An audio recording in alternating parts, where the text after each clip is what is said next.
This is your daily news report and your third stimulus check update and your stimulus package update as of Saturday, February 13th.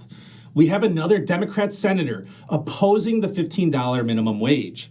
This is very concerning because every single Democrat senator needs to vote yes to the stimulus bill, otherwise it's not going to pass. If the stimulus bill does pass, it doesn't look like it's going to be happening in February. We're going to go over when we expect it to pass based off what the politicians are saying.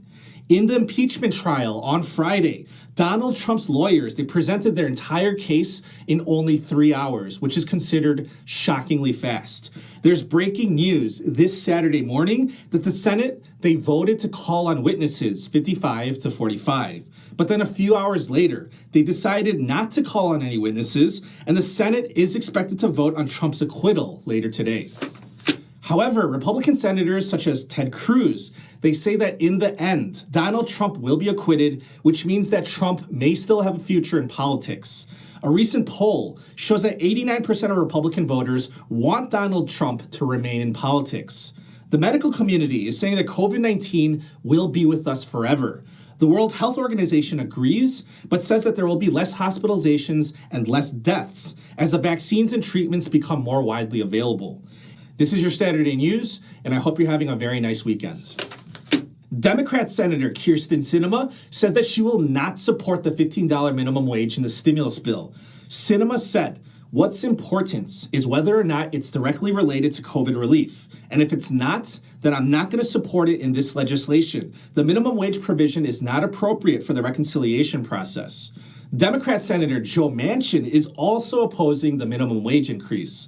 Senator Manchin believes that a minimum wage of $11 an hour is more appropriate.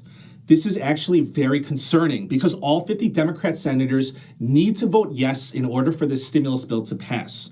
At this point, it's highly unlikely that a single Republican senator will vote yes. However, it is possible that the minimum wage increase will be rejected by the Senate parliamentarian. If that happens, the Democrats, they can attempt to override the parliamentarian's decision. But that would cause further division within the Democratic Party, and it would also delay the stimulus bill. And honestly, the longer that they make us wait, the more that the American people will suffer. According to a study by Morning Consult, more than 30 million Americans were unable to pay their bills in January. A stimulus check for $1,400 is critical for the American people.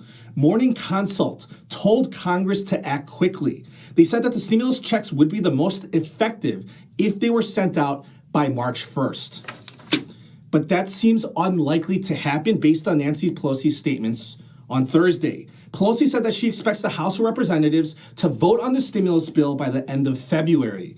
After that, it still has to go through the Senate, where it will need to be scrutinized by the Congressional Budget Office and the Senate parliamentarian. With that in mind, the stimulus package, it's more likely to pass by mid-March.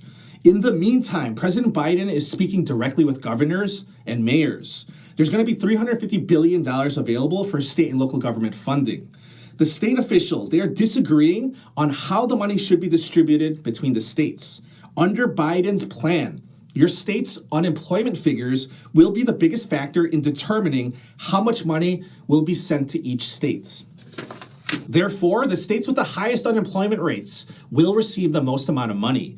Governor Hutchinson of Arkansas disagrees with this approach. Hutchinson said that's really a disincentive for economic growth and people that are working. So as you can see, there are disagreements at every level of government, from federal, state, and local. In political news, the Senate was stunned yesterday because Donald Trump's attorneys finished their case in just 3 hours.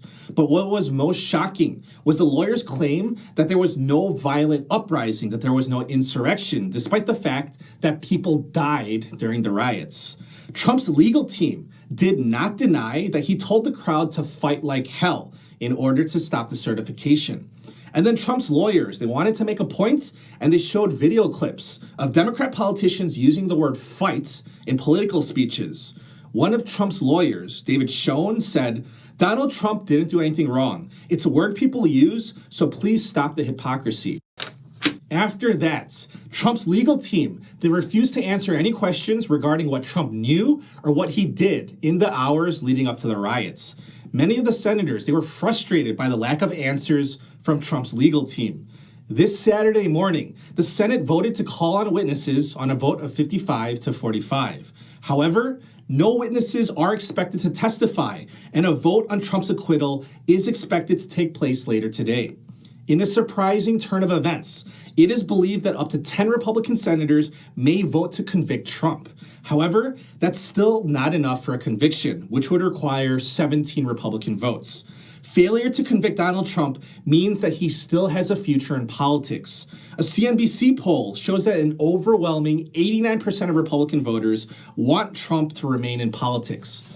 Regarding the COVID-19 news, even with the vaccines and the lockdowns, health experts are saying that there's no way to get COVID completely out of our lives. Infectious disease expert Dr. Paul Offit said, "It's not like measles, where you get lifelong sterilizing immunity." However, he said that new vaccines and treatments means that the virus will be less likely to cause severe illness in the future. This statement was supported by the World Health Organization, who said that vaccines and treatments reduce the severity of the illness and the number of hospitalizations and deaths. So the goal is to make the vaccines and treatments widely available to where the world can live with COVID and return to normalcy. As vaccines become more available, getting to a vaccination site can be difficult for people without cars. Uber is now offering free rides to Walgreens and other vaccination sites in select cities, including Houston, Chicago, and Atlanta. According to Uber's CEO, transportation should never be a barrier to healthcare. We look forward to connecting more people with vaccines as we all work together to help end this pandemic. That's the news for today. Thank you so much for your support. I wish you a very nice weekend and a wonderful day.